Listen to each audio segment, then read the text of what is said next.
Jacó está prestes a deixar a terra que sempre conheceu. Canaã fica para trás e o Egito o espera. Uma mudança que mexe com tudo: raízes, promessas, lembranças.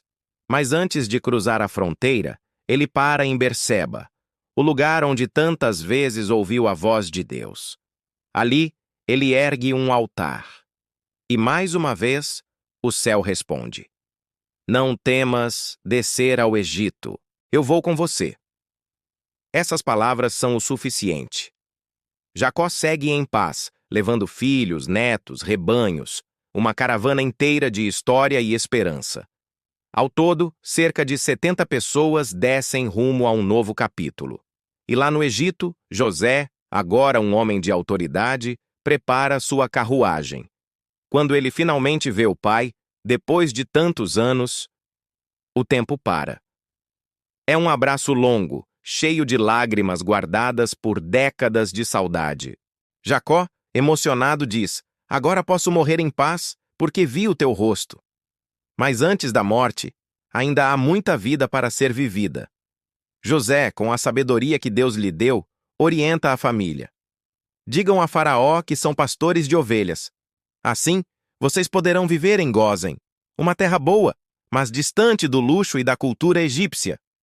Era o plano perfeito para preservar a identidade e a fé do seu povo. E Deus confirma. O plano se encaixa, e a promessa continua de pé. Agora, na corte do Egito, José apresenta seus irmãos a Faraó. Eles falam com sinceridade: Somos pastores. E essa humildade encontra favor aos olhos do rei. Faraó não apenas permite que eles se instalem na melhor terra, em Gósen, mas confia a eles o cuidado de seu próprio gado. E então, acontece uma cena impressionante. Jacó, o velho pastor de 130 anos, abençoa Faraó. O homem mais poderoso do mundo, rei do maior império da época, se inclina para receber a bênção de um servo do Deus Altíssimo. Isso mostra que a autoridade espiritual está acima de qualquer poder terreno. Enquanto sua família prospera, José continua a administrar a crise da fome com uma habilidade extraordinária. O Egito inteiro depende da sabedoria que Deus colocou nele. As pessoas vendem seus bens, suas terras e até a si mesmas em troca de alimento. Mas José cria um sistema justo. 1/5 da colheita fica para o Estado e o resto pertence ao povo. Com isso, ele salva milhões de vidas. Jacó vive mais 17 anos no Egito, exatamente o mesmo tempo que José viveu longe dele. É um ciclo que se fecha, uma ferida profunda que finalmente é curada. Antes de morrer, Jacó faz um último pedido a José: Não me enterre no Egito. Leve-me de volta para Canaã, para a sepultura de meus pais. Um homem de fé até o seu último suspiro. Antes de sua partida, Jacó faz algo profundo e profético. Ele chama José e seus 2 filhos, Efraim e Manassés. Ali, em seu leito de morte, o patriarca revive as memórias do Deus que o guiou em cada passo de sua jornada.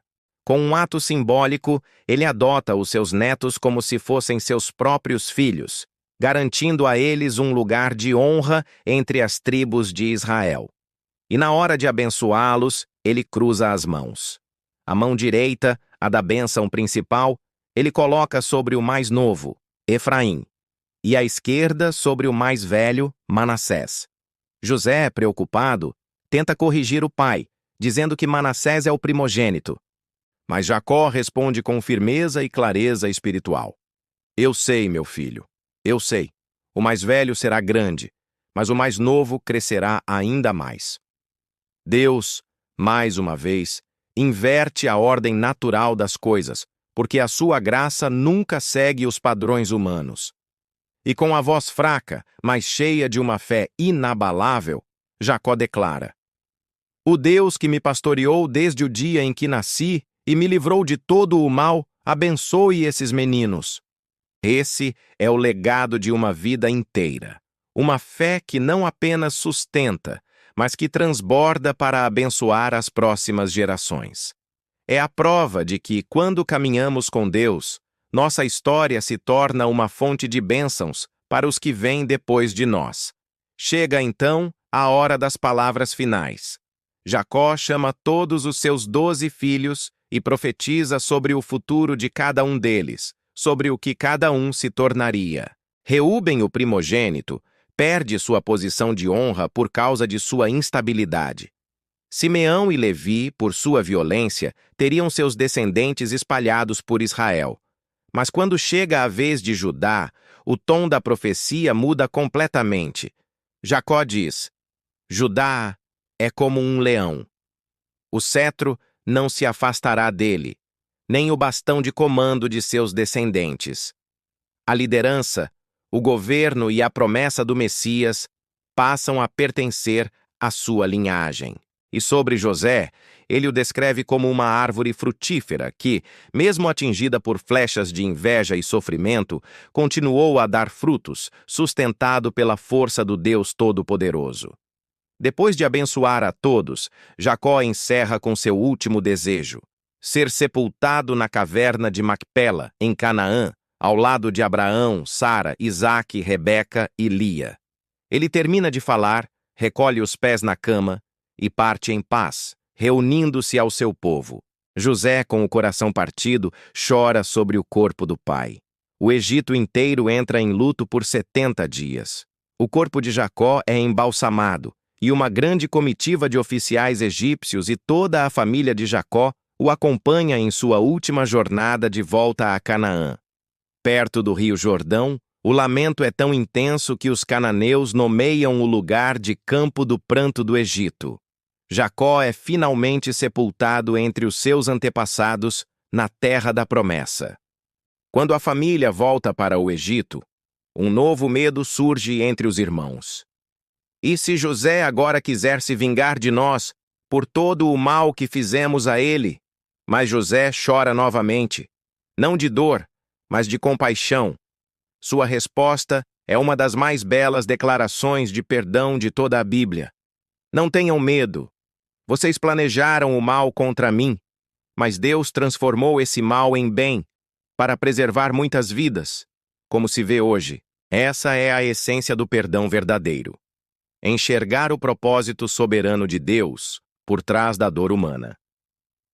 José vive ainda muitos anos, chegando a ver os filhos de seus filhos. E antes de morrer, ele deixa uma última palavra de esperança para seu povo.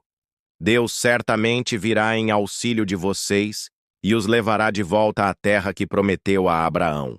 Quando isso acontecer, prometam que levarão os meus ossos daqui. O livro de Gênesis termina com uma imagem forte, um caixão no Egito. Mas dentro desse caixão não há um fim, e sim uma semente de fé. Porque Deus ainda não tinha terminado sua obra, ele apenas mudou o cenário. O mesmo Deus que esteve com Jacó em Berseba, com José no palácio e com Israel no Egito, é o Deus que continua com você hoje, em cada capítulo da sua vida.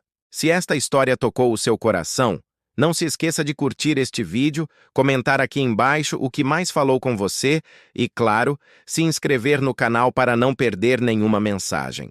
Compartilhe também com alguém que precisa saber que, mesmo nas mudanças, perdas ou longas esperas, Deus continua no controle de cada detalhe.